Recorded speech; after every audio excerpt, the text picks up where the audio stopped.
大家好，我係 Mr. Manso， 今日會係第一個呢，就係 Mastering Maths Exercise 7A Common Logarithm Question 48. Given that 3 equal 10 to the power p and 5 equals 10 to the power q, express not 6 in terms of p and q. 第一步當然係將嗰兩個 exponential function 轉翻做 logarithmic function 先啦，轉翻做 log 啊。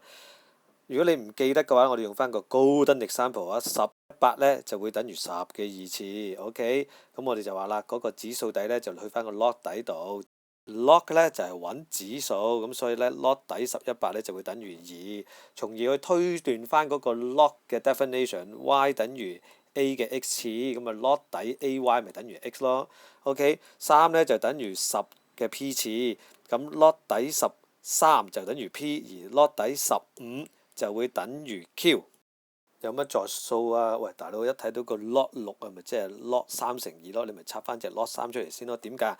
因為被 log 數相乘，log 數相加，一化咧化咗隻 log 底13，咁啊 log 底10咪即係 log 3啦，係咪先 ？log 底13同 log 3一樣噶嘛。OK， 咁啊 log 底2點搞佢啊？我小學2年班就有背乘數表噶啦，2乘5就等於10，咁2等於咩啊？當然就係10 over 5啦，咁你咪將個2轉咗去10 over 5咯，有咩着數啊？